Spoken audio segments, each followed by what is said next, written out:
DGP पद पे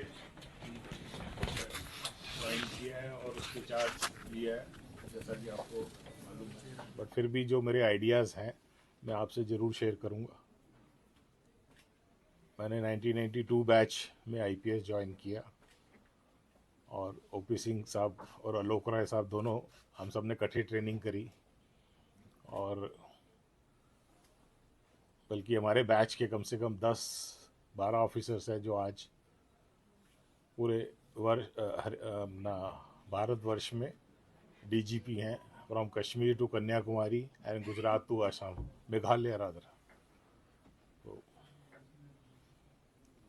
मैं बहुत ही शुक्रगुजार हूँ अपने मुख्यमंत्री जी श्री नायब सिंह जी सैनी का, जिन्होंने मुझे कार्यभार सौंपा। और मेरी तरफ से पूरी कोशिश रहेगी कि हम उनके निर्देशों पे और हरियाणा की जनता के उम्मीदों पे खरे उतरें।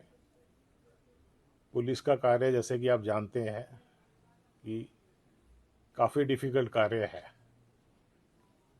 आप लोगों का भी बहुत डिफ़िकल्ट कार्य है कि दिन रात आपको कार्य करना पड़ता है, और डॉक्टर्स का भी बहुत है। बट पुलिस का कार्य इसलिए भी डिफ़िकल्ट हो जाता है कि हमें पहले अपने क्लाइंट को ढूंढना पड़ता है। जो क्रिमिनल है वो छुपा हुआ है कहीं, उसको ढूंढना पड़ता है, फिर हमें उसके खिलाफ एक्शन लेना पड़ता है। पिछले 30 सालों में मेरे हिसाब से पुलिसिंग एटलीस्ट 5 बार बदली है। जब हम आए थे 92 में, तो एक अलग टाइप की पुलिसिंग थी जो उस टाइम के हिसाब से चलती थी। उसके बाद इंटरनेट का दौर आया तो पुलिसिंग अलग हो गई। उसके बाद मोबाइल का आया तो फिर अलग तरीके से पुलिसिंग हुई।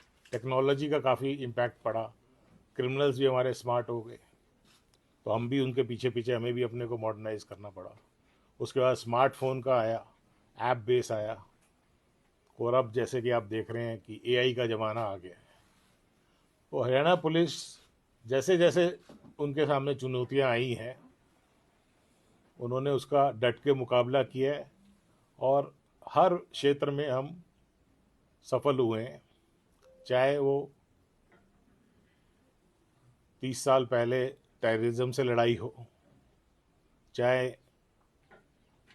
क्राइम कंट्रोल हो, चाहे लॉ एंड ऑर्डर सिचुएशन हो, और अलग अलग प्लेटफॉर्म पे हमें सराहा गया है। अभी हमारे होम मिनिस्टर श्री अमित शाह जी भी आए थे, और उनके विचार आपने सुने होंगे कि हरियाणा पुलिस का कितना बड़ा रोल है सेंटर के लिए और पूरे रीजन में शांति बनाए रखने के लिए। तो ये उम्मीदें हैं सेंट्रल गवर्नमेंट को भी रहती है, स्टेट गवर्नमेंट को भी रहती है, पब्लिक को भी रहती है। इन सारे चैलेंजेस के मद्देनज़र, चाहे क्राइम कंट्रोल है, लॉ एंड ऑर्डर है, ट्रैफिक है, सिक्योरिटी है, और जो अभी नए चैलेंजेस उभर के आए हैं टेक्नोलॉजी के कारण, जैसे cyber crime, narcotics, extortion calls, हम इससे अनभिज्ञ नहीं है। हमें इसका पूरा ज्ञान है, हमारी टीम्स लगी हुई हैं, हमारी पूरी हरियाणा पुलिस, जो हमारा आईपीएस ब्रास है, वो सब हम बैठ के इस पर मंथन करते हैं, और इस पर स्ट्रिक्ट एक्शन लिया जा रहा है और आगे भी लिया जाएगा। अभी जैसे आप जानते हैं, ऑपरेशन ट्रैक डाउन चला, ऑपरेशन हॉटस्पॉट चला, और विजिलेंस में हमने पीछा करो चलाया, तो उससे हमें बहुत सक्सेस मिली है। तो जो बेस्ट प्रैक्टिसेस हैं वो कंटिन्यू करेंगी, और जो कुछ मेरे आइडियाज़ हैं वो मैं डिस्कस करूँगा, चाहे वो पुलिस वेलफेयर का हो, चाहे हमारे मॉडर्नाइजेशन का हो, चाहे क्राइम ट्रेसिंग का हो।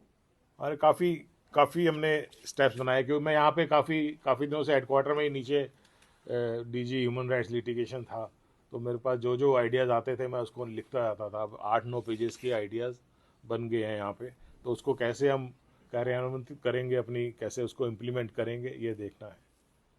इसके अलावा जो अभी 3 नए क्रिमिनल लॉज गवर्नमेंट ने लॉन्च किए, तो जब लॉन्च किए तो हमें लगा कि ये तो जी पता नहीं क्या झंझट आ गया, ये कैसे करेंगे। बट जैसे जैसे हमने उसको समझा और ये पाया कि ये एक आने वाली पीढ़ी के लिए, एक नए भारत के लिए एक बहुत ज़रूरी था। अभी हम पुराने कॉलोनियल लॉज हम फॉलो करे जा रहे थे, पुराने तरीके। अब इस नए लॉज में नए साइंटिफिक तरीके उसमें डाले गए हैं, सजाएं कम ज़्यादा की गई हैं, आज के हिसाब से कुछ क्राइम्स को और स्ट्रिक्ट बनाया गया है, कुछ जो नॉर्मल क्राइम थे उसको अपने पब्लिक कम्युनिटी सर्विस में डाल के उसको डीक्रिमिनलाइज किया गया है। ऐसे ऐसे हमने जो सरकार ने इसमें फैसले लिए हैं जो कि एक बहुत दूरदर्शिता दर्शाते हैं। और इस पे हरियाणा पुलिस, अभी होम मिनिस्टर साहब श्री अमित शाह जी ने भी कहा कि हरियाणा पुलिस इम्प्लीमेंट करने पे देश में नंबर 1 है। और आने वाले टाइम में भी हम इस पे बहुत ही एक्टिव रूप से कार्य कर रहे हैं और इस पे इसको सक्सेसफुल बनाएंगे। और इससे इसका रिजल्ट भी आने शुरू हो गए हैं। जो अभी कन्विक्शन रेट थी, अभी मैंने देखा कि वो बढ़ के 72% या 73% हो गई है। और अगर हम उसको स्ट्रिक्टली इम्प्लीमेंट करेंगे तो we will achieve 100% sir conviction rate. तो यही अभी तो हमारा मैसेज है। और आपके माध्यम से मैं पब्लिक को भी भरोसा दिलाना चाहता हूँ कि किसी को भी किसी बात की प्रॉब्लम है, वैसे तो हम पहले भी यहाँ पे हमारा कंप्लेंट का एक सिस्टम है, हम सबको सुनते हैं, उसको कार्रवाई करते हैं। तो अभी मैं उसको ऑटोमेट करने जा रहा हूँ। जो सबसे पहला स्टेप हम ये लेंगे कि जो भी ग्रीवेंस रिड्रेसल है उसको हम यहाँ पे नोट करेंगे उसको, और उसके हिसाब से हम कार्य करेंगे। हमने ऑलरेडी, मैंने एक यहाँ पे एक सॉफ्टवेयर पिछले कुछ दिनों में बनाया था जिसमें हम क्राइम अगेंस्ट वुमेन, दलित वर्ग और NHRC कंप्लेंट्स को हम मॉनिटर कर रहे थे। उसमें हम सॉफ्टवेयर में डाल के हम हॉटस्पॉट उसमें डिटेक्ट कर लेते हैं कि भाई यहाँ पे भिवानी या हिसार के एरिए में SC ST की ज़्यादा कंप्लेंट्स हैं, तो उस पर हम फोकस कर लेते हैं। इससे सिंपल स्ट्रैटेजी, कोई बहुत ज़्यादा साइंटिफिक नहीं है। कि जहाँ पे आपको कोई केस बढ़ते नजर आए, मर्डर के केस बढ़ते रहें, आप वहाँ पे चले जाएं। जहाँ पे साइबर क्राइम के केस बढ़ते रहें तो वहाँ पे आप जाके, तो यही स्ट्रेटजी हम अपना रहे हैं। और इसको हम पूरा साइंटिफिक तरीके से इसको इम्प्लीमेंट करेंगे। इसके अलावा जो जो आपसे सजेशन आएंगी और आपसे हमें शेयर करनी होगी, हम इसको रेगुलर बेसिस पे इसको हम एक फॉर्मलाइज कर देंगे कि एक पर्टिकुलर टाइम पे आपको सूचनाएं और हमारी जो गतिविधियां हैं उसकी जानकारी आपको प्राप्त होती रहे। और हमारे एंड पे जो भी आपको कठिनाइयाँ फेस होती हैं वो हम उसको पूरा करने की कोशिश करें। सर 2025 में ऑपरेशन ट्रैकडाउन चला सर, तो अब आप 2026 में नए डीजीपी के तौर पे आए। आपने सर कुछ प्लान किया? आपने कुछ प्लान किया कि आपने अब कौन सा ऑपरेशन लॉन्च करना है और किसको ज्यादा वेल देखो, ऐसा है, अगर आप इसको नामांकित करें, है ना, तो ऑपरेशन सिंदूर, ऑपरेशन ये आप, तो इसका मतलब ये नहीं कि पहले कार्य नहीं हो रहा। पहले हमारी नाइट डोमिनेंस चल रही थी, अलग अलग हम तरीकों से अपना क्राइम पे हम कर रहे थे और ये सारे ऑपरेशन चल रहे थे। बट हर जो व्यक्ति आता है वो अपने परसेप्शन से उसको रीऑर्गेनाइज करता है। मैं बताता हूँ, जैसे हमारे पीछे DGP के अग्रवाल साहब थे, जब नूह में साइबर क्राइम हो गया हम पूरी फोर्स लेके वहाँ पे पहुँच गए और हमने सारे घर की चेकिंग करी, पता नहीं कितनी हमें संपत्ति मिली, कितना वो मिला। और वो नेशनल लेवल पे नहीं, इंटरनेशनल लेवल पे सराहा गया। तो ऑपरेशन चल रहे हैं, आगे भी चलेंगे। और जैसे जैसे हमें नए आइडियाज़ आएंगे, नए नए आपकी सुझाव आएंगे, तो उसके उसके हिसाब से हम उस पर कार्य करेंगे। ऑपरेशन ट्रैक डाउन जो है वो चलता रहेगा, ऑपरेशन हॉटस्पॉट भी चलता रहेगा। जो भागे हुए अपराधी हैं उनके लिए भी हम चलाएंगे, ठीक है। और भी बहुत सारे मेरे पास वो हैं, मतलब अगर आप क्विकली, मैं अगर पढ़ना भी चाहूँ तो मैं आपको बता सकता हूँ। हमारी जो STF है उसको रीऑर्गेनाइज करेंगे, ठीक है। लैंड माफिया है, जिससे जो जगह जगह प्रिवेलेंट है उसको हम कंट्रोल करेंगे, ठीक है। इसके अलावा जो वायलेंट क्राइम है, रोड सेफ्टी है, ठीक है, जो दलितों के खिलाफ, वो क्राइम अगेंस्ट वुमेन, उन सब के खिलाफ हमने पूरी स्ट्रेटेजी बना रखी है। We will implement all. और ऐसा नहीं है कि अभी अभी करेंगे, वो हो रहा है, वेस्टर्न पार्ट्स में हो रहा है। जो मेरी जो थिंकिंग है, जो मेरी टीम की जो थिंकिंग है, हम उसको एक नई शेप देंगे।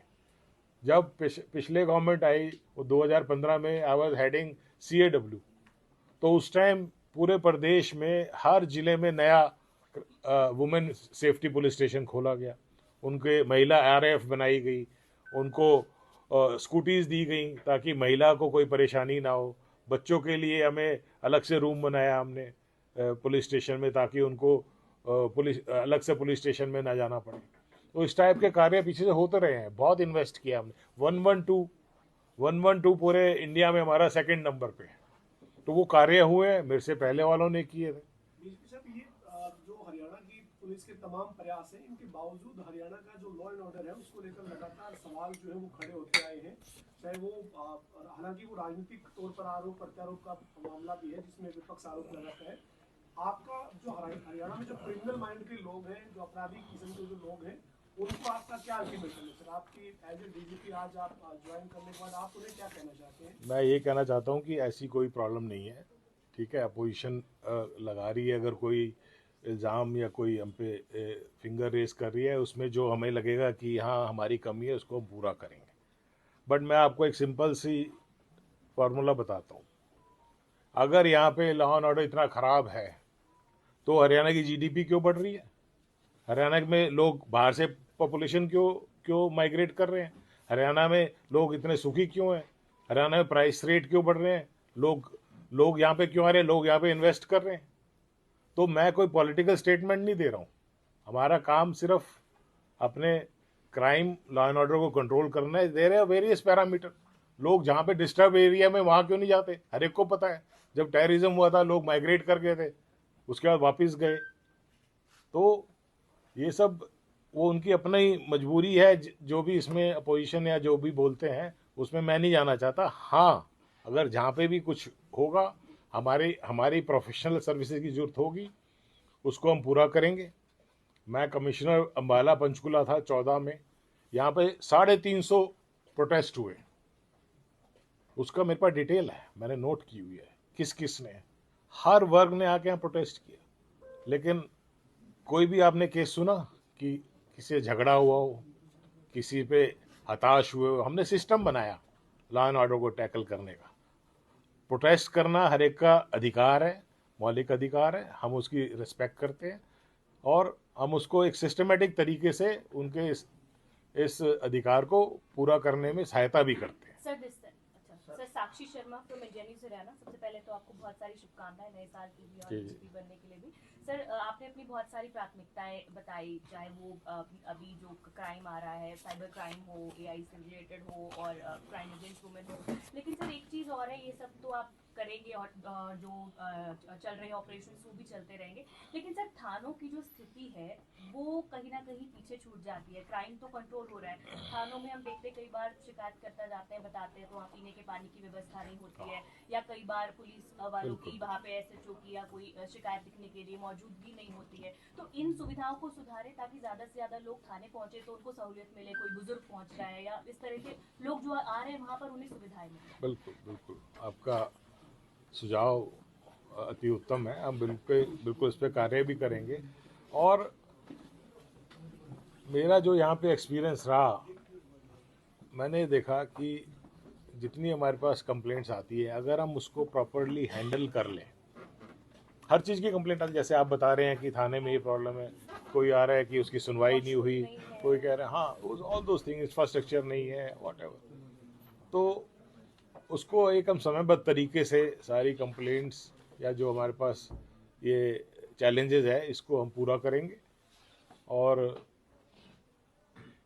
हमारा जो और भी स्कीम्स है, मतलब मैं जैसे एक 5 ईयर प्लान बनाना, अभी तक हम स्टेप वाइज चल रहे थे। अभी हम मेरा आइडिया है कि हम अगले 5 साल क्या क्या होना चाहिए, क्या चैलेंज है, उसका प्लान बनाए। 10 साल का प्लान बनाए कि तब कितनी पॉपुलेशन हो जाएगी, कितनी ट्रैफिक हो जाएगा, कितने जनसंख्या बढ़ जाएगी, कितने लोगों की पर कैपिटा इनकम बढ़ जाएगी, तो तब क्या चैलेंज होगा, उसको इमेजिन करते हुए अपना इंफ्रास्ट्रक्चर बढ़ाएंगे। जब हमने सर्विस ज्वाइन करी तब तो और भी बुरा हाल था, लेकिन सरकार ने हमें सपोर्ट किया, हमें बजट दिया, आज हमारे थाने पक्के हैं। ये बिल्डिंग भी देखिए, अभी जब हमने ज्वाइन किया तब बनी थी, और अभी नई बिल्डिंग्स बन रही है। 112 की नई बिल्डिंग बनी, 650 गाड़ियाँ आई हैं 112 में, 630 गाड़ियाँ आई हैं, है ना। इतना पैसा CAW के महिला RAF बनाई गई, सरकार का हमें पूरा सपोर्ट है। और अभी भी मुख्यमंत्री जी से कल जब मैं मिला, उन्होंने कहा आप खुले होकर काम कीजिए, आपको जो चाहिए हम प्रोवाइड करेंगे, चाहे टेक्नोलॉजिकल अपग्रेडेशन है, चाहे हमें इंफ्रास्ट्रक्चर अपग्रेड करना है, जो भी चीज़ चाहिए। इसके लिए कोई रिव्यू करेंगे या ड्यूटीज लगाएंगे? बिल्कुल, आपकी मूलभूत सुविधाएं एटलीस्ट बिल्कुल फर्स्ट बिल्कुल फेज उसका में आ जाए। बिल्कुल करेंगे, और चल भी रहा है। मैं ये नहीं कह सकता कि अभी तक तो नहीं था, मैं आते ही कल ये कर दूंगा, ऐसा नहीं है, चल रहा है। हमारी हरियाणा पुलिस के ट्रेडिशंस बहुत हाई हैं, बहुत ही डिसिप्लिन फोर्स है। और हर आज मैं इस कुर्सी पे बैठा हूँ, इस कमरे में आप लोग बैठे हैं, तो ये किसी ने किसी टाइम पे इसको कंसीव किया, इस आइडिया को कि इतना होना चाहिए, तो अब फिर ये बनाया गया। तो अब हम कुछ सोचेंगे, वो आगे उसको इम्प्लीमेंट करेंगे, तो इससे ऑन गोइंग प्रोसेस। तो सारे हमारे जो पूर्व में ऑफिसर्स रहे हैं, हर एक का कंट्रीब्यूशन रहा है। और ये जो पुलिस डिपार्टमेंट है वो एक टीम है, टीम की तरह काम करते हैं। सर पुलिस की कमी का मुद्दा हमेशा उठता है, विपक्ष उठाता है कि हरियाणा में पुलिस कर्मी की कमी है। हालांकि विज्ञापन जारी हुआ है, 5,500 पुलिसकर्मी भर्ती किए जाएंगे। कितनी मदद मिलेगी पुलिस की कमी को पूरा करने में, और कितनी कमियां मानते हैं कि हरियाणा में कितनी पुलिस होनी चाहिए जो अब कम है? पुलिस में करीबन हमारे पास जो अभी सैंक्शन स्ट्रेंथ है करीबन 70,000 की है, और जहाँ तक मेरे पास फिगर्स हैं करीबन 55,000 की अभी पोस्टेड है।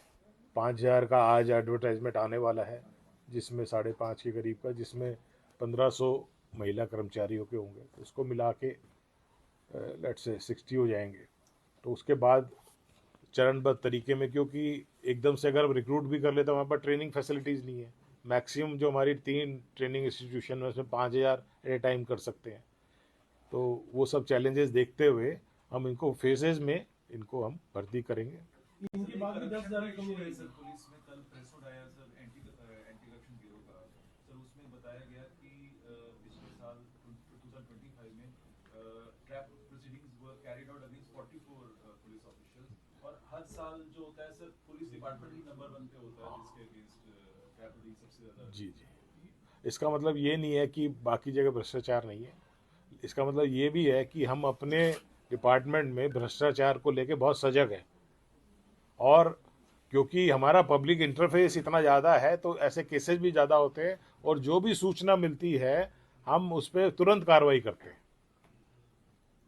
चाहे अभी पिछले महीने ही हमने एक SHO पे भी कार्रवाई करी। तो जो भी ये रॉटन एप्पल्स हैं, इनके ऊपर ना केवल कार्रवाई होगी, उनको हम इंश्योर करेंगे कि वो इस फोर्स में ना रहें, उनके ऊपर स्ट्रिक्टेस्ट कार्रवाई की जाएगी। और एज पर लॉ, मैं इतना बिल्कुल एक्सट्रीम में नहीं बोलूँगा कि बिल्कुल कल ही हम डिसमिस कर देंगे। एज पर लॉ जो उसमें कार्रवाई होती है, चाहे उनको डिपार्टमेंटल करके डिसमिस करना पड़े, चाहे क्रिमिनल केस करके रजिस्टर करके डिसमिस करना पड़े, जो भी ये भ्रष्टाचारी हमारे पुलिस विभाग में पाए जाएंगे, उनके ऊपर हम स्ट्रिक्टेस्ट एक्शन लेंगे। डीजीपी सर, एक मेरा सवाल है। डीजीपी सर, जिस तरीके से public facing institution police department को माना जाता है, क्योंकि एंगेजमेंट बहुत जरूरी है जनता के साथ, यही आपका जो ट्रस्ट है जनता के बीच में बनाएगी, तो इसको लेकर भी किस तरीके के काम रहेंगे? क्योंकि कहीं ना कहीं कई बार ऐसा, चाहे कंप्लेनेंट हो या फिर जनरल पब्लिक भी हो, वो पुलिस से के मैं सोच रहा था ये मैं आपको नेक्स्ट टाइम बताऊं, बट चलो आपने, हाँ, तो मेरी एक स्कीम है मददगार पुलिस में, आई हेल्प यू, ठीक है। उसके तहत हम समाज के हर वर्ग को टच करेंगे, चाहे वो स्कूल गोइंग बच्चे हैं, कॉलेज गोइंग स्टूडेंट्स हैं, चाहे छात्राएं हैं हमारी, वर्किंग वुमेन है, या बुजुर्ग हैं, या रात में ट्रैवल करने वाले यात्रीगण हैं। हमारे साथ एक ऐसा इंसिडेंट हुआ था कि रात को मैं सिरसा पोस्टेड था कि एक एनआरआई जा रहे थे बठिंडा, तो रास्ते में उनकी हार्ट की प्रॉब्लम होगी, तो पीसीआर जो थी उसने इमीडिएटली उनको डॉक्टर के पहुंचाया। बट ये कोई ऑर्गेनाइज्ड एक सिस्टम नहीं था। तो फिर हम मैंने कहा ये तो बहुत ही ज़रूरी चीज़ है, रात को अगर ऐसी प्रॉब्लम हो जाती है। उस टाइम इतना नेट भी नहीं था और मोबाइल भी नहीं था, तो हमने ये स्कीम कंसेप्चुलाइज की कि रात को एक यात्री को क्या क्या प्रॉब्लम हो सकती है। उसके बच्चे को कोई बीमार पड़ सकता है, कोई पेट्रोल ख़त्म हो सकता है, गाड़ी पंचर हो सकती है, मेडिकल प्रॉब्लम हो सकती है। ऐसे हमने 10 एक्टिविटी आइडेंटिफाई करी। तो हमने मेन रूट्स पे हम वो उनको फैसिलिटीज़ प्रोवाइड कर देंगे। It is as simple. तो ये स्कीम है, मे आई हेल्प यू, तो हम इसको इम्प्लीमेंट करें। ऐसे हमारे पास बहुत सारे आइडियाज़ हैं जो मैं बैठ के सोचता था अपने हरियाणा के बारे में, हरियाणा पुलिस के बारे में। पुलिस वेलफेयर में भी बहुत बहुत जरूरत है। अभी मेरी बेटी की शादी हुई तो उसमें बैंकेट हॉल की चार्जेस 5 लाख रुपए। तो जब हमारे पुलिस मैन के बेटे की शादी होती है तो उसको भी इतना खर्चा करना पड़ेगा, कहाँ से लाएगा। तो मेरी स्कीम है, हम पुलिस लाइन में एक बैंकेट हॉल और 4-5 कमरे बनाएंगे, ताकि एक तो जो हमारे पुलिस कर्मचारी है उन पर कोई इस टाइप का खर्चा ना पड़े, और उनके लिए हम कुछ ऐसे स्कीम लेके आएंगे कि हर बेटी की अगर शादी होती है तो हम उसमें 5 लाख उसको हम वेलफेयर से दे सकें। तो ऐसी बहुत स्कीम्स है। किसी का बच्चा अगर हॉस्टल में जाता है इमीडिएटली 2 लाख रुपए मांग लेते हैं, कहाँ से लाएंगे। तो हम उसको वेलफेयर से कंट्रीब्यूट करके ऐसी स्कीम हम लेके आएंगे। ये सब हमने सोचा हुआ है, ठीक है। और मिसिंग पर्सन्स का, बच्चे जो घर से चले जाते हैं, ऑपरेशन मुस्कान, तो ये नहीं है चल नहीं रहा है, चल रहा है सारा का सारा। हम उसको और एक्सेलरेट करेंगे, जिसकी जहाँ पे एक्स्ट्रा जरूरत है। पीओज बेल जंपर, हमारे 10,000 अपराधी भागे हुए हैं, हम उनको पकड़ेंगे। उसके लिए चाहे टेक्नोलॉजी यूज़ करनी पड़े, चाहे एआई यूज़ करनी पड़े, जो भी नए नए हमारे जो तौर तरीके हैं, नए मॉडर्नाइज तरीके हैं, उससे हम उस पर एक्शन लेंगे, ठीक है। ये और बहुत है, बल्कि हम मैं अभी और ज़्यादा कमिट नहीं करना चाह रहा। एक सवाल है सर। हमारा यहाँ तक है कि हम एक गांव को अडॉप्ट करें और उसको सैनिटेशन की, हर थाना एक गांव को अडॉप्ट करे और सैनिटेशन से रिलेटेड, सफाई से रिलेटेड हम उनको मोटिवेट करें, वहाँ पे प्रदूषण को हम कंट्रोल करें। 400 अगर थाने हैं तो हम 400 गांव को हम इम्प्रूव कर सकते हैं। तो इस टाइप की बहुत मेरे थॉट्स हैं। अब इसमें अपनी टीम के साथ मैं बैठूंगा। हमारी प्रायोरिटी तो सबसे पहले crime control, law and order, उसके बाद हम पब्लिक तक जाएंगे, उसके बाद हम अलग स्टेप वाइज अलग अलग उसमें जाएंगे। सर एक सवाल है सर, मैं डॉक्टर रविंद्र मलिक से, डेली गार्डियन और आज समाज में। सर एक जो एक्सटॉर्शन का बाहर में जो रोड से ऑपरेट करेंगे यंगस्टर्स, वो इशू हमेशा रहा है।